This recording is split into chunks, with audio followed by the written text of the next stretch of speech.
Hello বন্ধুরা, আসসালামু আলাইকুম।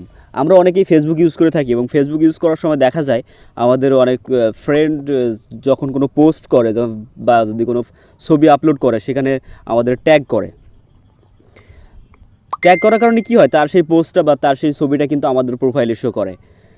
তার সেই ছবিতে বা তার সেই পোস্টে যদি কেউ কমেন্ট করে, লাইক দেয়, তাহলে কিন্তু সেই নোটিফিকেশনটা আমাদের প্রোফাইলে শো করে, যেটা আসলে অনেক সময় অনেক বিরক্তির কারণ হয়ে থাকে। তো আপনি যদি একটি সেটিং করেন তাহলে কিন্তু খুব সহজেই আপনি এই বিরক্তিকর একটা পরিস্থিতি থেকে কিন্তু বেঁচে থাকতে পারেন। পছন্দ হয়নি বা আপনি চাচ্ছেন না কোনো ফ্রেন্ড বা কোনো আননোন ব্যক্তি আপনার ট্যাগ করুক, তো তার কারণে অবশ্যই আপনাকে কিছু সেটিং করতে হবে। যে সেটিংটা করার কারণে যদি কেউ আপনাকে ট্যাগ করে, আপনি নিজে থেকে সেই ট্যাগটা আপনি রিমুভ করে দিতে পারবেন। খুব সহজে আপনি ট্যাগ রিমুভ করে দিতে পারবেন। আপনার প্রোফাইলটা কিন্তু ক্লিন থাকবে, আপনার নোটিফিকেশন বারটা কিন্তু অনেক সুন্দর থাকবে, ক্লিন থাকবে, কোনো অপ্রয়োজনীয় নোটিফিকেশন কিন্তু আপনার প্রোফাইলে আসবে না। তো কীভাবে কী করবেন সব কিছু আমি আজকে আপনাদের এই ভিডিওতে দেখাবো। তো অবশ্যই ভিডিওটা মনোযোগ সহকারে দেখবেন। তো আর দেরি না করে চলুন ভিডিওটা শুরু করা যাক।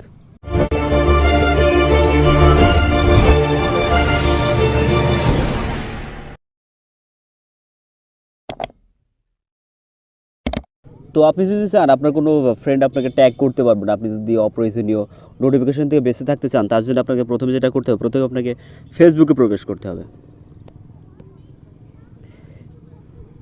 ফেসবুকে প্রবেশ করার পরে ফেসবুকের উপরে যে ডান পাশে যে থ্রি লাইন যে ডটটা আছে, থ্রি লাইন ডটে যেতে হবে।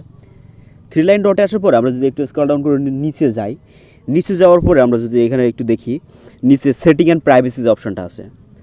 তো সেটিং অ্যান্ড প্রাইভেসিজ অপশনটা আছে, তো আমরা সেটিং অ্যান্ড প্রাইভেসি অপশনে যাব। সেটিং অ্যান্ড প্রাইভেসি অপশন আসার পর আমাদের কিন্তু আবারও একটা সেটিং আসবে। তো আমরা আবার দ্বিতীয় সেটিংয়ে প্রবেশ করব। সেটিং আসার পরে কিন্তু এখানে কিন্তু আমাদের অনেকগুলো সেটিং বা অপশন কিন্তু আমাদের এখানে শো করবে। তো এখান থেকে আমরা যদি একটু খেয়াল করি, তো এখানে অবশ্য অনেকগুলো সেটিং, অবশ্য অনেকগুলো অপশন আছে। তো এখান থেকে আমরা যদি একটু স্ক্রল ডাউন করে নিচে যাই, নিচে যাওয়ার পর এখানে যে প্রোফাইল অ্যান্ড ট্যাগিং যে অপশনটা আছে, প্রোফাইল অ্যান্ড ট্যাগিং, তো আমরা প্রোফাইল অ্যান্ড ট্যাগিংয়ে প্রবেশ করব। প্রোফাইল অ্যান্ড ট্যাগিংয়ে আসার পর এখানে আমাদের অনেকগুলো অপশন আসবে। তো আমরা একটু স্ক্রল ডাউন করে নিচে যাই, নিচে যাওয়ার পর এখানে যে রিভিউ অপশনটা আছে, রিভিউইং, তো রিভিউ অপশনটা আমার দেখা যাচ্ছে এটা অন করা আছে। তো এটা বাই ডিফল্ট অফ থাকে। তো আপনি যেটা করবেন, আপনি এটা এখান থেকে অন করে দেবেন, দেওয়ার পরে ব্যাক করবেন। ব্যাক করার পরে নিচে যে আরেকটা সেটিং আছে, review post your tagging before that post appear on your profile, তো এখানটা এই অপশনটা অবশ্য আমার অন করা আছে। তো বাই ডিফল্ট এটা অফ থাকে সাধারণত। তো আপনি যেটা করবেন, আপনার প্রোফাইলে যদি এই অপশনটা অফ করা থাকে, তো আপনি এখানটা অন করে দেবেন।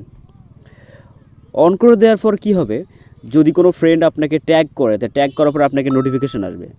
নোটিফিকেশন আসার পরে আপনি ওখান থেকে আপনি ট্যাগটা রিমুভ করে দিতে পারবেন। তার কারণে আপনার আর অপ্রয়োজনীয় কোনো নোটিফিকেশন আসবে না বা আপনার কোনো প্রবলেম ফেস করতে হবে না।